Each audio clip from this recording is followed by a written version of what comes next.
Hey there, I'm Greg Nicotero. Hi, my name is Coleman Domingo. Hi, I'm Benai Garcia. Hi, I am Mo Collins. Hi, I'm Chad L. Coleman, Tyrese from The Walking Dead, and Cuddy from The Wire, and you are listening to the Cinik Radio Podcast. Here are your hosts, Cinik, Igrihe, and Ryan. And you are listening to episode 107 of the Cinik Radio Podcast, and I'm your host in the three-eyed raven of podcasting, Cinik. And joining me, as always, my co-host and part of the Night's King's posse, Igrihe, Ryan, and Kim. This week, we're manning the walls of Winterfell and ready to break down Season 8, Episode 3 of Game of Thrones, entitled The Long Night. The Night King might be dealt with, but Cersei still sits on the Iron Throne. So don't forget to smash that like button and smash that subscribe button. And if you're a YouTube addict like I am, go ahead and smack around that notification bell as well for the latest happenings in Westeros every week here on the Cinik Radio Podcast. This mega episode took 11 weeks of night shoots in the dead of winter to film, 750 cast member and crew on set at all time, and a staggering $15 million to film. Clocking in at 82 minutes, The Long Night is the longest battle filmed in TV and film history. Can our heroes overcome these monster sides? Let's talk about it. Now, we knew going into it that it was going to be massive in scale with a furious pace, roller coaster of emotions, but Ryan George, did it live up to your expectations? It did. I don't know what my expectations were, but I would say, obviously without revealing much in my overall, much like I felt like with The Last Jedi, there was an initial just kind of, I wasn't sure what I had just seen. And I needed to go back to it, but upon kind of thinking about it, actually I felt the same way with Us, which I know we didn't get to, but a very similar feeling where in the end, I was found myself sitting there like, what did I just watch? I knew there were parts that were amazing, but I felt a little uneasy or underwhelmed. But then upon kind of thinking about it and really discussing with people who really enjoyed it and who really didn't like it, and then watching it again, I found that it upped my own personal score. So it did live up to my expectations really upon kind of second viewing and really getting into it with some people about the good and bad parts of the movie. I mean, of the show. I'm right there with you. I watched The Last Jedi quite a few times, and I still don't know what I'm watching. How about you, Kim? You said you've seen it multiple times, and you've kind of fluctuated on how you feel about it. Did it live up to your expectations? I think that my expectations were that more predominant characters were probably going to die the way that they've built up the episode over the last several seasons, and especially all the marketing and all the ads and everything that you see, all the teaser trailers and everything. You really kind of, at least in my opinion, got the impression that, a big ticket person was going to be exiting the show early, like a Sansa or something like that. And that didn't happen. But my initial impression when I watched it the first time was shit, there's so much going on. And I was, full on adrenaline. And then when I watched it the second time and it really kind of started to sink in what was happening, I was a little bit disappointed that didn't happen. I'm an avid Howard Stern fan, which I'm sure is a surprise to no one. And the King of All Media, one of his pet peeves are podcasts just like this one, but the other one is Hollywood straying more and more towards the dark side. And that means filming scenes almost that are unseeable. IG, let's shed some light on this topic. How did you feel about the first third of the episode, leaving us completely in the dark? Don't you love a play on words? Haha. Yeah, I didn't really enjoy the first third of the episode all that much, and I was really hoping, because it started very dark, and then here comes Melisandre, and she's going to put her hand on and create light. And I was like, thank God we're going to get some light in this episode so that we can see what's happening. Just to have it almost immediately extinguished, and any light that was remaining just literally causing extra shadows on everything to make it even darker. Now, if you go back and watch Fellowship of the Ring, the Two Towers, where they had the battle at Helm's Deep, that was in the dark too, but they filmed it where you could see what was happening. So they really just missed a whole bunch of what could happen and what we should be able to see. And I think the stuff is there, and maybe if I crank the contrast on my television up properly, I'll be able to see something. But it was really just not really put together well. The cinematography was lacking in the first third. And it's a shame, too, because the work done was so good, like what you could see. Now, upon second viewing, much like you, Kim, I kind of felt that the darkness was a lot shorter than I thought it was originally. It felt like it was forever the first time I watched it through. It was driving me nuts. I was getting mad.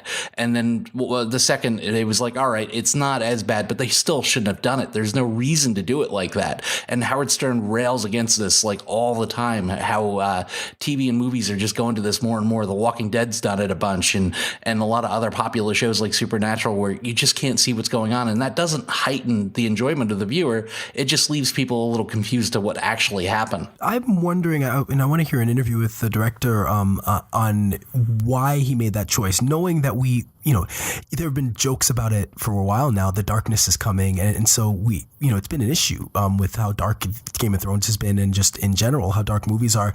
And so I'm interested to hear if it was intentional, and that he wasn't going to make it easy for us as viewers, and that he was going to make us have to deal with a lot of the, kind of emotionally, we were kind of in the dark, much like, the people of Westeros were.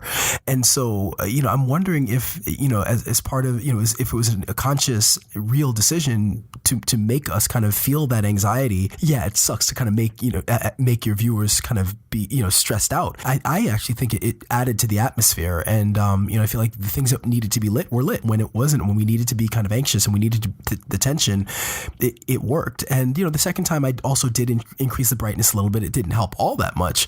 Fix the brightness and contrast. I try to make the room as dark as possible. But I felt like it did add a little bit to the mood. And so I'd like to hear if it was intentional, and if he was like, you know what, I'm going to do, in spite of all the complaints about darkness, this is going to be a dark episode and you're just going to have to deal with it. Yeah, when they said The Long Night, you didn't think you were going to have to ruin the contrast on your TV to actually see it. Exactly. I know Ryan actually took his TV, went up into space, went into a black hole, and still couldn't see the episode. Before the battle, the Red Woman shows up, and she just kind of strolls through the Dothraki ranks, casts a fire spell, which I'm sure they love because they hate magic, on their weapons. And as visually sexy as it was to see all the weapons kind of go up in flames, Kim, did you think Davos was going to have something to say about her arrival? I really did, especially considering the nature of their relationship in the past. But I think with the intensity and the stress of the moment, there was, what else is he gonna, what could he possibly say? I also found it interesting that in the first episode of the season, or perhaps even the last one, Sansa had said,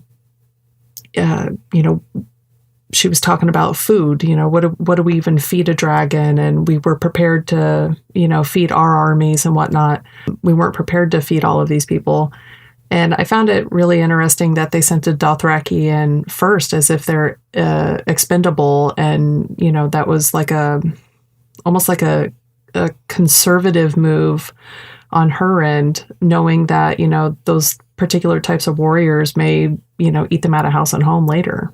Well, in defense of that, being a military person myself, they're the person you send in because they're fast, right? Where you have the Unsullied, they're very more stationary people. They've got spears and things like that, shields. They're more stationary. It's kind of like the Spartans in 300. They're going to stand and defend back here when you send the cavalry up front to disrupt. So the decision to send the Dothraki, the horse riders up front, that's a more militaristic type thing. That is the right way as far as a military action would go. And nobody beats the Dothraki in open field. And nobody will even face them unless they're drunk. I just kind of felt like it was a move to, she really didn't like him anyway. And that was kind of like a last little, screw you guys type of thing. Like she had no respect for them to begin with. She thought of them as savages. They knew the majority of their opponents were going to be on flat ground, and usually a horse does do well. But at the same time, usually the horse also scares your opponent, which you're not going to do with the undead. But the cavalry would be who you would send in first strategically. And especially since how we saw them really use the Unsullied, they kind of used them as the first barrier, the first wall against them. And then they also guarded the retreat for what would you call them, the foot soldiers that were just kind of out there with swords and weren't very armored. The stage is set, the combatants are on the field, the music is intense. But as the fire-wielding Dothraki rush the Night King's army, they start to instantly blink from existence, as if Thanos might have snapped him out of there. IG at that point, that the title, A Long Night, seemed a little are at least completely inappropriate for our heroes, as we saw half the forces just disappear instantly. Yeah, it was pretty short for those guys. Maybe Tyrion needed to be out there to put a little extra dot on that. Haha, short jokes. Anyway, it really bothered me, that part, just having seen everything the Dothraki have done in all these seasons and how effective they are, to have them wiped out that quickly. Now, I understand that the Whites and the White Walkers are very formidable, but are they so formidable that you don't get even half of your Dothraki back from just kind of running through them? That just didn't seem like the right thing to do, but I think that they were making a decision to show, look, there are serious stakes here.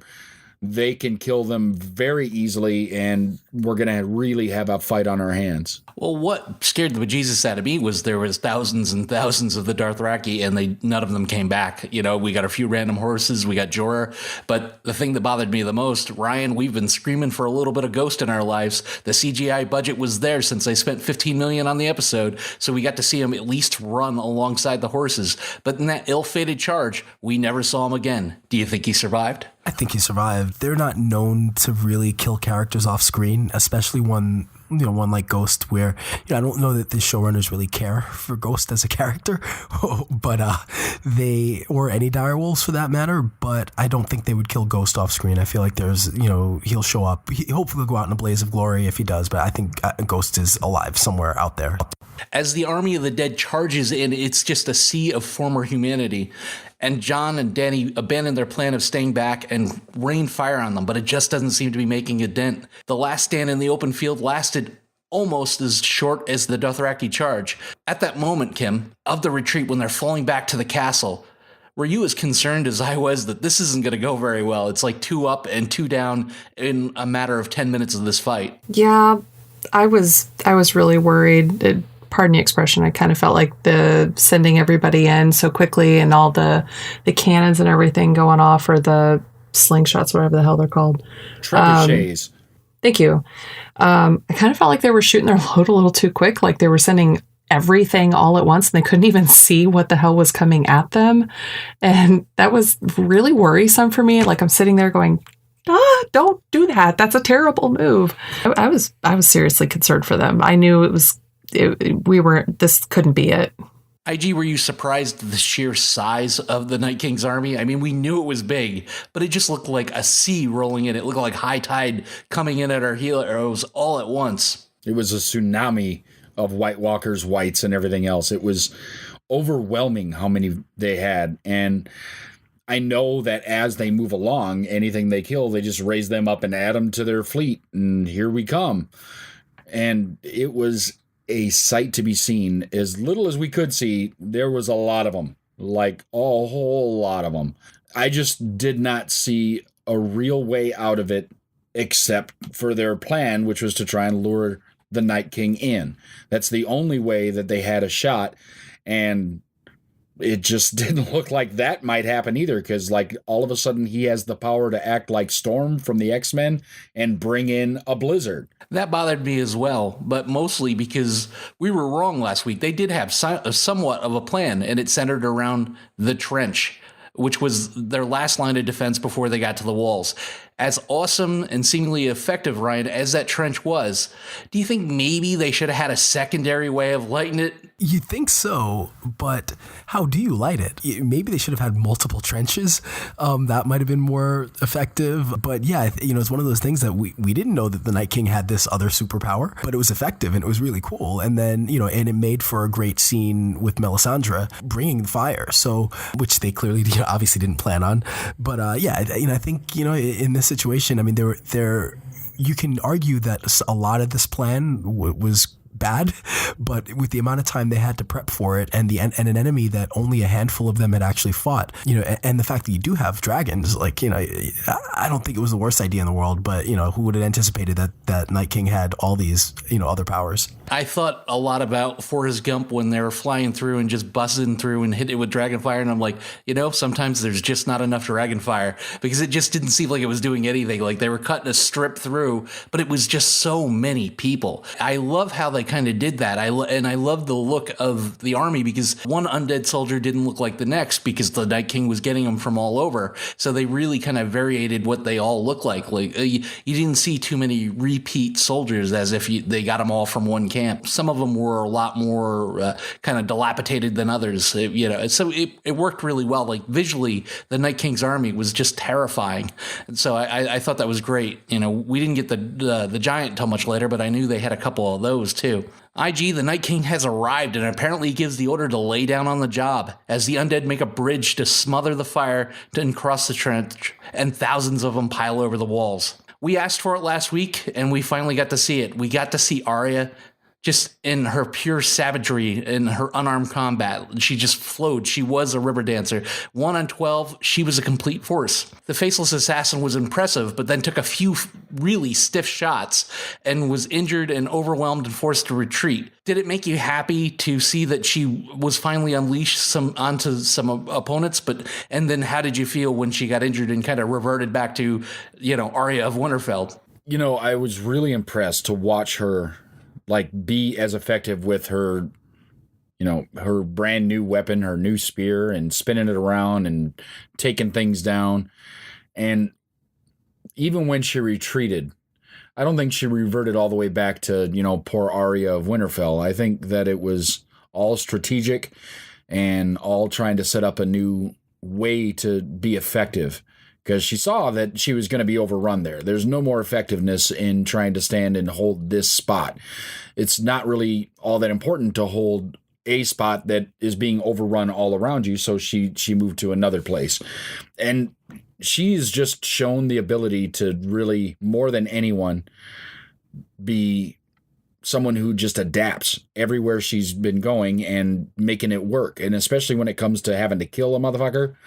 If you absolutely positively need a motherfucker killed right now, send Arya, because she's really, really effective. Not to make her sound like Brie Larson, it seems like she does a lot of her own action stunts. None of the real big dangerous stuff, but it looks like she does a lot of the fight choreography. It looks like it's all hers. And they were saying behind the scenes that Arya in the novels were left-handed, so she learned how to fight left-handed. So the counter effect of that is now Maisie Williams can fight with both hands, which makes her movements and makes the way she combats potential villains really believable. Ryan, what did you think of her rolling over top of people and the quick movements and the water dancing like combat? It was amazing to watch. I think that was her. I read something today where there was like a bunch of people calling her a Mary Sue, which is insane because of all the characters in the show, she has been developed so well to become an assassin. Like they've spent the last 8 seasons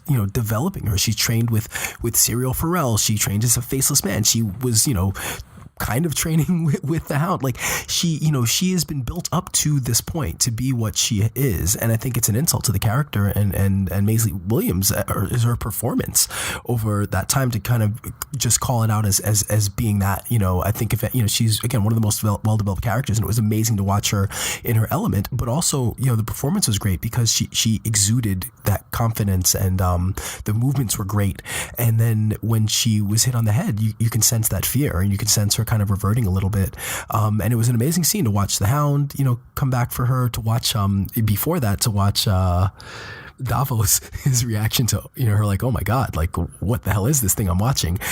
So I mean, she was great. As I'm sure we'll get more into it, like pretty much MVP performance. But yeah, it was amazing to watch her, really fully realize this episode. Kim, just as the fandom was about to deem her the world's #1 badass, the title was hers. A giant busts down the gate and causes havoc. Lady Lyanna says, "Hold my beer." Injured, she charges the undead giant, only to be snatched up and physically broken right before our eyes, just as she stabs him in the eye and kills him. In this battle of savage killers and undead warriors, I think you should always fight like a girl. Will that go down as probably one of the gutsiest and most amazing deaths in the show's history? I thought it was one of my favorites in the entire series so far. I liked it.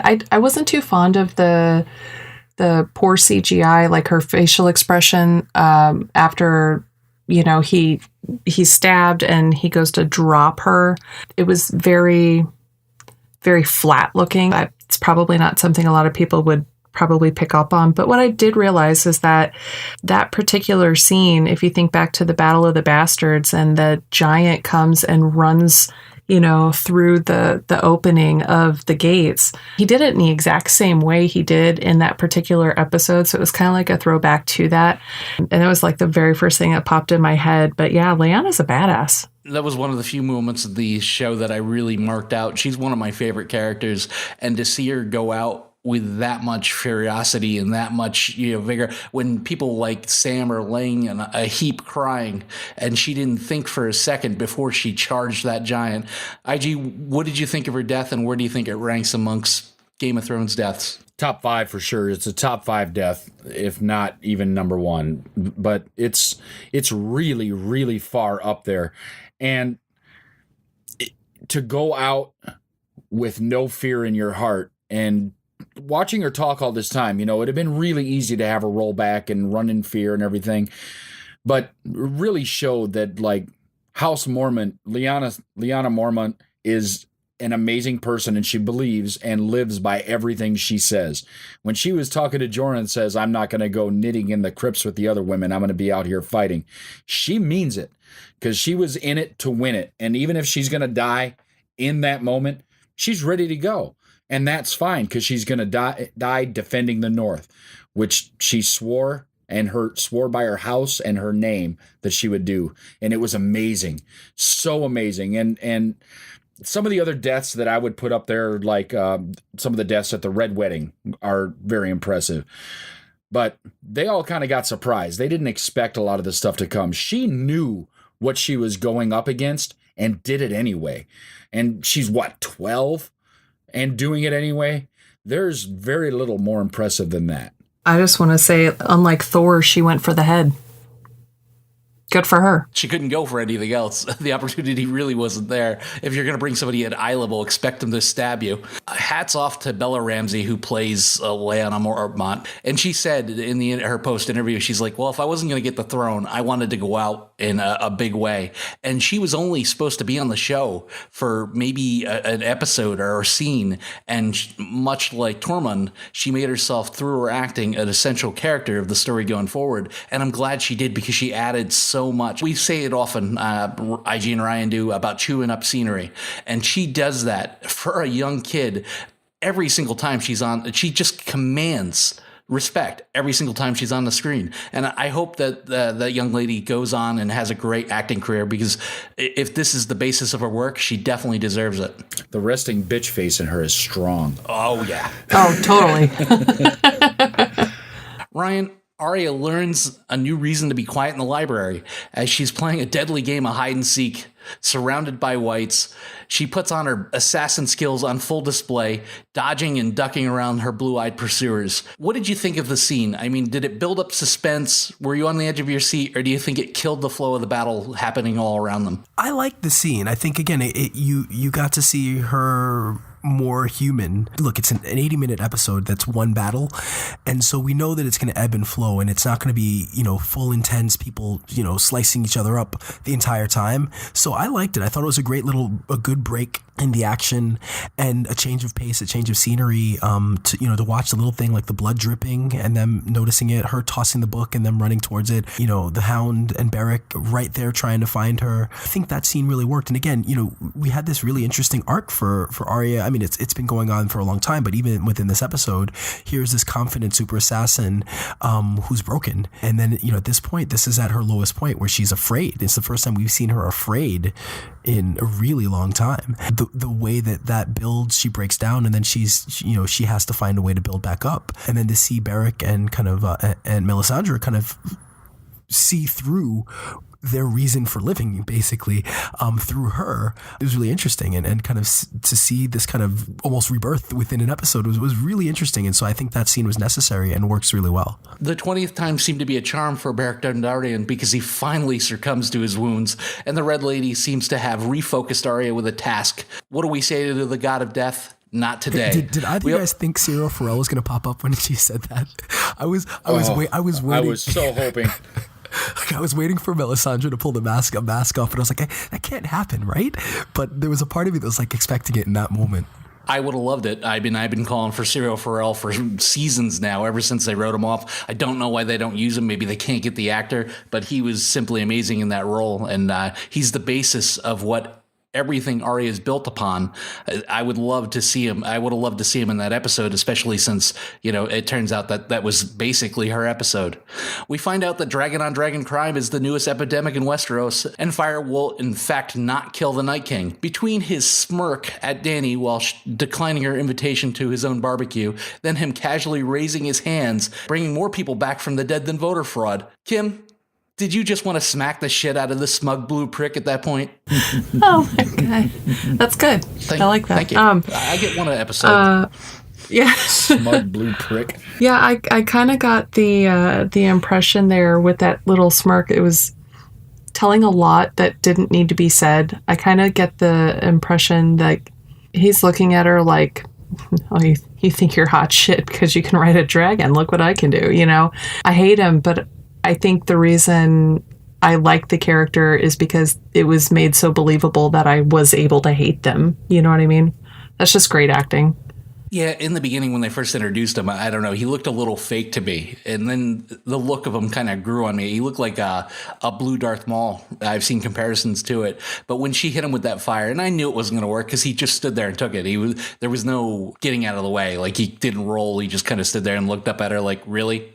We're doing this now? Jon Snow is doing his best to save the day. He's running, and then he just casually turns around and he's like, later, bitch. And he raises his hand, and everybody stood back up. I was like, oh, this fucking guy. He's ready for everything they do.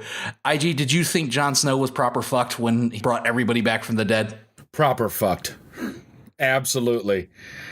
I didn't think that he was going to make it out of the episode. Not a chance. Not with where he was on the battlefield and what he had left to help him, which was nothing.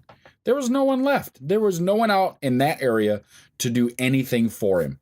So that means, you and these couple thousand people that the Night King just said, hey, get up and be on my team now, guys. It's the world's worst game of dodgeball because he got everybody, and you've got you and the fat kid who won't come out and play. Ryan, the walls are closing in around our heroes. The Godswood's being attacked. Theon is doing his best to hold them off. The heroes in the courtyard are now dealing with the Night King's Army 2.0, the Frenemy edition. Then we go down to the crypts, and as we predicted last week, and you hate stupidity as much as I do, you're dealing with a villain that can raise people from the dead. So what do? You take everybody that's helpless and can't fight and put them in these crypts. It's the worst strategic decision I've ever seen since Greedo decided to pull a blaster on Han. If it was your call, would be the last thing you would do would put the people that need the most help around dead bodies? Yeah, one has to wonder why nobody thought maybe that's not the best place. I guess the thinking might have been if they weren't killed by the Night King, maybe or by anyone from within the Night King's army, that they were not going to rise, or it said that there's and I don't know how much they got into it on the show, but that they're protected, like the statues with the dire wolves are protected from evil spirits, so maybe that extends somehow magically to whatever the Night King's power was. It is weird that they made that decision, and that it was so obvious that everybody everywhere was talking about why that's really dumb. Why would you put them in the crypts? Who knows? Maybe it's something that they would address or talk about, because it really makes no sense. Yeah, it's like Captain Obvious, but maybe it's a risk reward. It's the most secure place, and maybe they just thought it was worth the risk, and that the old gods would protect them. But I don't know about that. Clearly, that was a problem. Yeah, Dany gets bucked off her dragon. It is surrounded, and there's nobody in sight, and it's looking pretty grim for her. She's rolling around. She's trying to get away from her attackers, and Jorah runs in for the save. If there was anybody that was going to be there in Dany's time of need, it would definitely be her bear, and he fights to his dying breath, taking dozens of enemies with him before he's overcome by his wounds. He once said that we're not a large house, but we are a proud one. Kim, would you say that the Mormonts have everything to be proud of this week, and do you think Jorah would have chose to go out any other way? No, I think it's exactly how he would have wanted to go out, proving to her that he would lay down his life for her and, to give his last breath in order to protect her. I thought that was very fitting for, his particular character and that storyline. I thought it was sweet the way it was done. And even though he had been stabbed twice, in the chest, he still got up and he was still, trying to do everything, like just desperately eager to try to protect and defend her because she wasn't doing shit to save herself. I mean, there was a boar in the first episode that killed more people than she did, So I thought overall it was really, really well done. I think he went out. I think now that their entire house, House Mormont is completely obliterated now, that they went out with glory and they did exactly what they were born and bred to do, which was, fight and protect and, show loyalty. Well, I have it under good authority. If they survive this battle, our very own IG is going to inherit Bear Island because it matches what it says on his Grindr profile. I hope that comes to pass because I'd like to visit because I hear it's really nice there during the summer. IG, what did you think of Jorah's last stand and Daenerys' ugly cry afterwards? Daenerys' ugly cry, maybe she should have more than one superpower, which is the ability to get burned and not get burned. Because apparently fire's got nothing to do with these guys. It doesn't bother them. They just keep getting back up and they just come up a little crispier than they did before the last time. But, if crying was a superpower, she'd have that thing matched because she really does come up with times to cry fairly often compared to pretty much everyone else in the series. But Jorah, that is a hero's out if there ever was one. And we just watched Endgame this weekend too, folks. So there were heroes out there, and this is a hero's out here. It was beautifully done. I loved watching him really just put it all on the line. He was going out protecting Daenerys. He was going out protecting House Targaryen, but more Daenerys than anything else. And you got to admire him for it because he basically told her that I will do anything. And now he proved it. He absolutely gave everything he could to her. And maybe they ought to just, even if they don't have any more Mormonts left anywhere, and there might be some, but even if there aren't, maybe Bear Island doesn't go to anyone else. Maybe it just remains as a tribute to the Mormonts or something. I don't know how they would do something like that or if they do things like that, but they really have earned their place in history, and tales will be told and songs will be sung of the Mormonts, of both Lyanna and Jorah, who, if we all forget, was outcast from his family. But I think his name should be restored after what he's done in this fight. Absolutely. And I mean, never has a guy been so friend-zoned, done so much. He survived treason. He survived grayscale. He survived being a gladiator, only to come back by her side and try to advise her the best way he can and go out on a huge, I mean, they got to carry Jorah out on his shield because that was a beautiful death. Ryan, based off of what he did in the last episode, has he earned the right to be Bruce Wayne in Teen Titans? Yeah, absolutely. I remember hearing his casting, and it was one of those that, like, initially I was kind of, oh, really? And then I was like, it makes sense. Old Bruce Wayne. And then, he has bbeen a badass for 8 years or 8 seasons. And when he does fight, he comes to fight, and he's great in the action scenes. So I don't doubt that he's going to make a good Bruce Wayne. He's British, so he's probably, clearly he's going to have the English accent down, since they all seem to, or the American accent, I should say, down, since they all seem to. But yeah, I'm excited to see him actually as Bruce Wayne. He should be good. Kim, in the crypts, things are getting desperate. Sansa and Tyrion are hiding together. They both pull out their daggers at the same time, look longingly into each other's eyes before he kisses their hands. Now, they have a long and complicated past together, but that look, they held it for quite a while. What do you think they were saying to each other? At first, when I saw that scene, the very first thing that went through my head is, oh shit, they're going to kill each other. Like they're just going to put themselves out of their own misery right now because they know it's just not going to end well. I know that's really dark, and then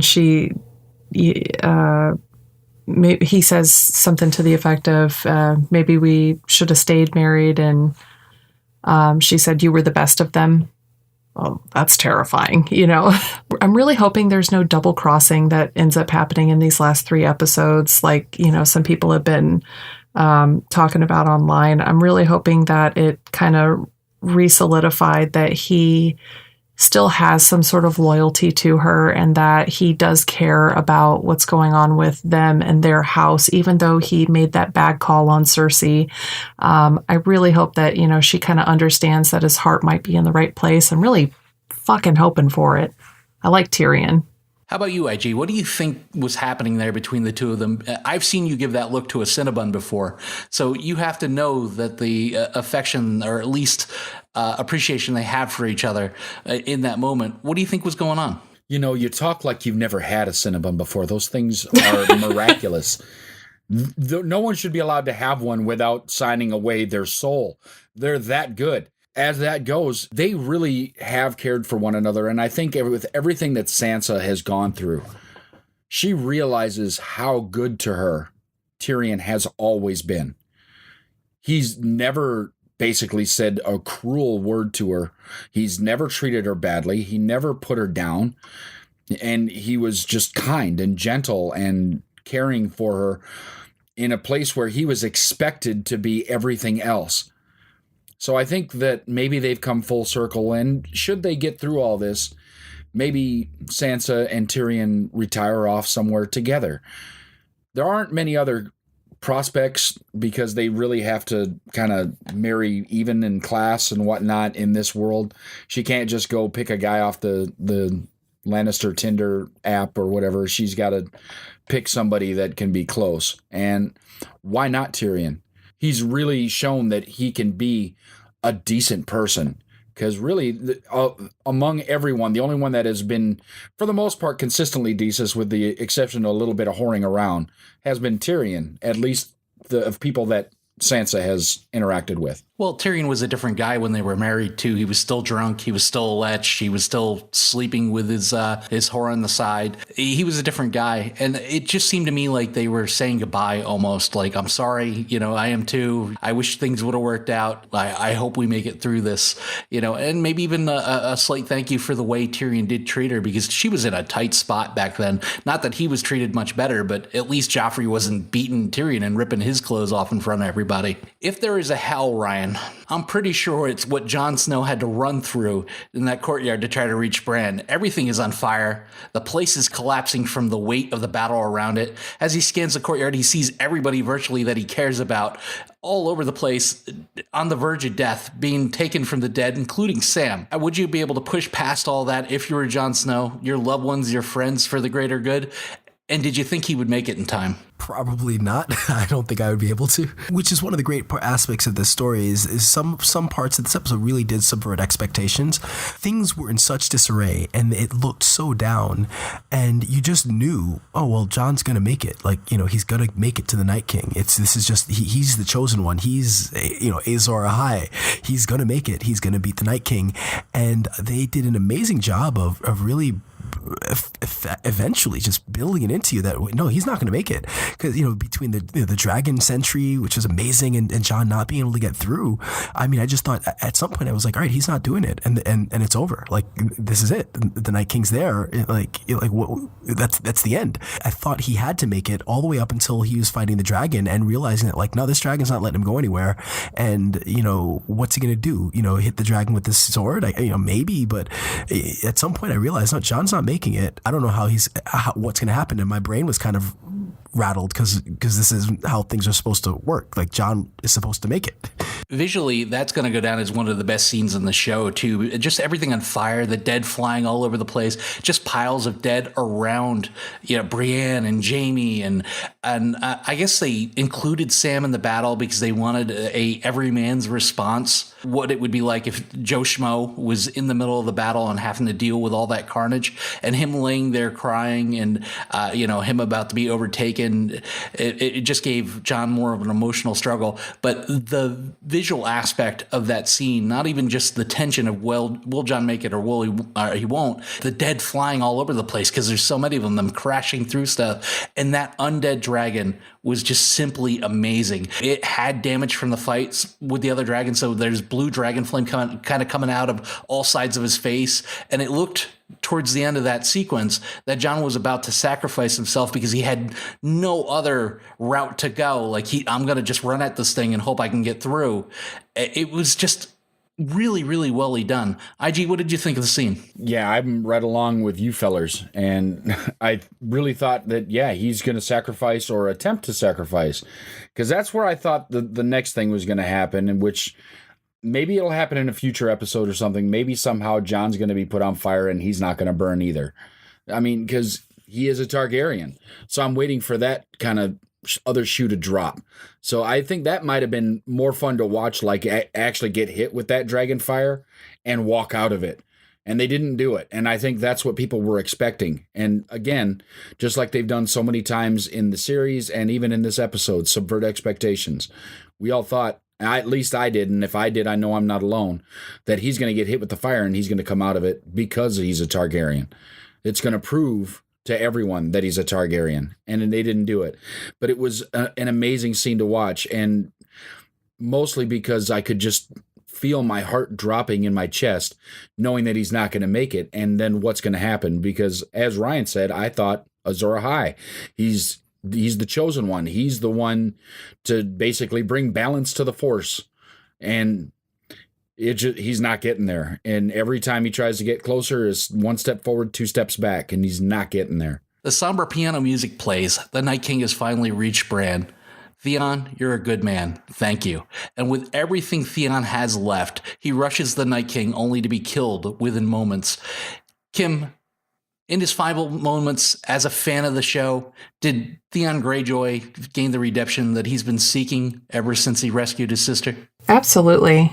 Yeah, I think that this was very fitting for him. And I you see that Indian single tear kind of run down his eye before he turns around and makes that approach to the Night King after Bran tells him, thank you. Everything that you've done has led you to here, and, thank you, blah, blah, blah. This was a really good way to end that character story. You know what I mean? He fulfilled his obligation. He had one thing that he wanted to do left in his life. He really didn't have hardly any other purpose to live except to prove to anybody that could just give a tiny bit of a fuck about him, that he was worthwhile, and to have that confirmed by somebody else. And that happened. And it really made me so happy for him. Like, I hated him in all the other seasons, honestly.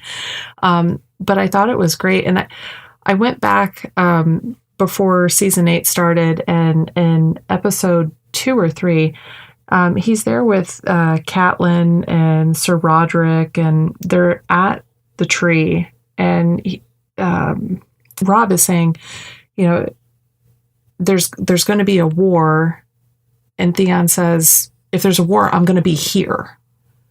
He says that verbatim. And Catelyn looks at him and she's like, well, I guess she had that look on her face like she was just kind of terrified, but it was very foreshadowing that there was going to be a fight at the Godswood. And then it ended up happening there. And that's where he was. It was from beginning to end, his entire, he's come full circle. And I thought that was beautiful. Ryan, we expected so much from Bran. He could change into a wolf. He could put his consciousness into any animals. I mean, he even did it for some birds. And there's a great meme on the internet of waiting for Bran to do something, and it's Stanley from The Office sleeping. Did you expect him to do anything? I mean, this is like an ultra-powered legend of Westeros that's been living for thousands of years. Some kind of offense or something to help in his own defense or move his story forward? Yeah, there's obviously millions of fan theories and tons of speculation, and I think people expected him to be warg into a dragon or do something useful, and so it was a little, I didn't put much stock into it, and I didn't really expect Bran to play a huge role physically in the battle, even though he should have. I think that's something that maybe will be explored more in the book. I was thinking, obviously, the Three-Eyed Raven said you will fly, and I mean, technically he did fly, although as a crow, but I think we all wanted him to fly again as a dragon, and that would have been a cool made for a cool visual. But for whatever reason, I guess it wasn't in the cards. It wasn't something I expected. I didn't think the show was going to do it. They didn't really set it up all that much, and so I wasn't disappointed when it didn't happen, but I think definitely is a missed opportunity potentially. IG is all looked lost. Jon's not going to make it. He's not going to save the day. Arya springs from nowhere, an attempt to kill the Night King, and he catches her. She uses her offhanded finishing move and uses that dagger that was meant to kill Bran to stab the Night King, reducing him and his army to ice. Your thoughts on that final scene, the episode, and your rating? She just leapt out like some kind of just attack cat out of nowhere. And, you know, kind of like a cat, and like she was known in the books as the Cat of the Canals, and she's the daughter of Catelyn Stark, and maybe it's fitting. And she was using the cat's paw dagger to stab the Night King, one of the few Valyrian steel weapons that still exist. And I just screamed for joy when she did that. My wife and I were sitting together, and both of us are like, "Whoa!" Like when I saw her come over the shoulder, just kind of in the air, I was like, "Oh, fuck, Arya!" Because she'd been gone for like 30 full minutes. And it was just amazing to watch her come around and do that. And again, subverting expectations. We all thought she would be a badass. We all thought she would do great things. We all probably still think she may be killing Cersei. But none of us thought that she's going to be the one to end this. She's going to be the one to end the White Walkers and the Night King. Nobody saw it coming. No, absolutely no one, least of all me. But as soon as I saw her, well, I thought it when they said, "What do we say to the God of Death?" And she said, "Not today." I'm like, she is going to do something badass. And then she did. She did the most ultimate badass thing that has been done in Game of Thrones so far. I'm sorry if you think anything is cooler than that. You know what? What was that green shit called? Dragonfire? That they put into the Battle of Blackwater? That was badass.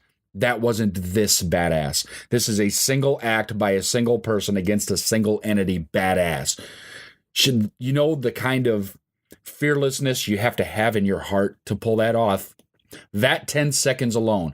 There's a lot of problems in this episode with the lack of actual speaking parts and things happening, which cause the story to kind of drag at times and not really know where we're at or what's happening, to the first third of it being shot in almost pitch black with a little bit of screaming in the background. There were problems in this episode. That 10 seconds, that was the most amazing 10 seconds I think that have ever been on television. And that 10 seconds alone puts me up to a 9. And again, I was at a 9 last week, and I think this episode might even be a little bit better, because once you got past that first third, a lot of cool stuff to see, a lot of great things happening, very cool visually. Not as great as far as character interaction and things that they were saying, but the action that was happening was there. But I'm still at a 9, and the reason I'm at a 9 is because we've got 3 episodes left, boys and girls. That's it. 3 episodes of Game of Thrones left, and Cersei is still sitting on the throne with 20,000 soldiers at her back. More to come. Things are happening. I got to save my 10. In season 7, Arya is actually training in the courtyard with Brienne, and she shows her how to do that move. She does that specific move with the dropping of the knife and then the stabbing. I just thought it was really appropriate that he was basically stabbed in the same general location, you know, as the place that he was created in its entirety. If Jaime and Brienne are knights, and Jon Snow's a warrior, and Theon's the archer, and Arya's the assassin, Melisandre's the mage, Tormund's a brick shithouse, and Dany was the damsel in distress, I basically think it was a game of chess instead of the Game of Thrones. I want so badly to give it a much higher score, but there were some things for me that just kind of threw it off, and I'm hoping that's because they're waiting to save that high climactic, you know, arc for, you know, the last 3 episodes to come. This was, I thought, supposed to be the big one. I thought this was like the one thing that everybody was waiting for. At least I was, this particular showdown. So the fact that it didn't happen, it wasn't as exciting as I was kind of hoping it would be. I'd give it like an 8.5 for me. Arya's kind of final moment was really brilliantly set up, and it really hit me like in second viewing. You know, that moment with Melisandre, you know, kind of returning her. You know, so here's her arc. You know, she's super badass, confident, unstoppable assassin, and then she's broken and she's weak and she's kind of rescued by Beric and by the Hound, and basically gets her pep talk from Melisandre, who was an antagonist at some point, and just those, what do we say to the God of Death? And that, you see her, she's re-energized, and it was this fully kind of realized arc, and it was a great setup because they, you knew she was off to do something, and then they just didn't touch her for the next, again, 20, 30 minutes, and there was such a focus on Jon and Dany and on the Night King, and the kind of that last 10-minute sequence was done so well that you just forgot about her, and so it was a brilliant setup to get her, and those last 10 seconds when the Night King catches her and you hear the crunch, and I'm like, oh my god, she's dead, and then she pulls the dagger out and does that same move that she used with Brienne, was just really brilliant. Just makes that sequence work. So to give my answer to this episode might go a little long on this one, but this is easily one of the most polarizing kind of episodes of the series, and I think with good reason. I think a lot of people had struggled with the idea that we had 8 seasons of the Night King and he was dispatched in a single episode, and then yes, it was dark and there are no A-level character deaths, so I can understand people kind of feeling a little betrayed by the build up of this episode, but I think with that being said, I think there are answers to all those problems, and I just see the way this episode was structured and the way it plays out really to me is quite possibly a masterpiece, even by Game of Thrones standards. And it's kind of crazy that we get this the same weekend as we saw Endgame. There are a lot of similarities between the two to me, just in the way that they both paid off, a decade's worth of seeds that were planted. I think, this episode had a lot of great parallels to other episodes and other battles. The parallels to Blackwater with the Hound kind of being scared but going to save a Stark, everyone hiding in the crypt, Jorah defending Dany to the bitter end when Drogon abandons her, mirrors the episode in the kind of Colosseum where Drogon saves them all, but Jorah is still saving her to the bitter end. Arya saving Bran with the same cat's paw dagger that was used to try to kill Bran in season 1, using the same move she used against Brienne last season. This episode had the chaos and futility that Hardhome had, but the same kind of feeling of snatching victory from the jaws of defeat that we had in Battle of the Bastards. And that closing sequence mirrors the opening sequence to The Winds of Winter, which is the last episode of season 6, which is still maybe my all-time favorite sequence and maybe my all-time favorite episode. But it was brilliant. The music is very similar, the pacing is very similar, and it's just riveting for those final 10 minutes, and it proves once again that I don't know if I'm going to pronounce his name right, but Ramin Djawadi, the composer, he may be the unsung hero and the MVP of this entire series. And as a friend of mine kind of put it earlier today, I'm going to kind of paraphrase it, but basically he might be our generation's John Williams. He's that good. And I think without his score, it's nothing like this. I love that it was kind of all hands on deck and everybody played a role except for the Dothraki, who were basically used for one of the best visual sequences we'll ever get, but effectively were rendered extinct, I should say. It was amazing to watch the battle tactics of the Unsullied, Melisandre coming back to redeem herself, Theon with an heroic end, even Jon and Dany, who were not super effective, still were somewhat effective. Lyanna goes out as a badass, and Arya is MVP. She saves the day. Yeah, so to me, this was intense. It was hugely satisfying. I really enjoyed it, especially the second time around. I know there are complaints, and I get the complaints, but for me, I think the Double D's knocked it out the park again. I'm going to say this slides possibly into my top 5, maybe even top 3 of all time. I'm giving it a 9.5. I agree, Ryan. Now, when Negan showed up on The Walking Dead, he killed 2 of my absolute favorite characters, Glenn and Abraham, and he did it with his own hands, brutally as he could. I was slightly hurt. I was slightly upset. I was disgusted, but it was nothing compared to this. Emotionally, I felt like I had been in a car wreck. This episode, I couldn't breathe, I couldn't blink, and I certainly wanted to cry in parts of it. I felt concussed. I didn't suspect Arya's sneak attack for a second. She came out of nowhere. I was grateful for it, and I love her 3,000 for it. It pained me to say goodbye to Theon and Jorah because I've grown to really appreciate their characters. And the MVP for me is truly Lyanna Mormont, who went out like a champ, just swinging. When I grow up, I want to be that little lady. Winterfell was the perfect setting for this epic showdown / battle / horror film, and hats off to the Double D's and HBO for having the guts to bring this amazing piece of cinema for us, and not waiting for George R.R. Martin to finish the books before they proceeded on with the TV show. This is why Game of Thrones is the greatest show to ever happen to television, and probably the best movie I've ever seen. Now, keep in mind, folks, when Melisandre met Arya, she said, "You're going to close brown eyes." That was the phrase. "You're going to close blue eyes." That was the Night King. And "You're going to close green eyes." And Cersei, you just happen to have green eyes. I give this a 9.5. And that's it for this episode of the Cinik Radio Podcast. I'm Igrihe. We had a great time bringing you this week's show. Please send all your comments, questions, concerns, and any crazy news stories from your neck of the woods to CINIKRADIO@gmail.com. Find us on the internet at CINIKRADIO.com. Look for us on Facebook at Facebook.com/CINIKRADIO. And find us on Twitter at CINIKRADIO.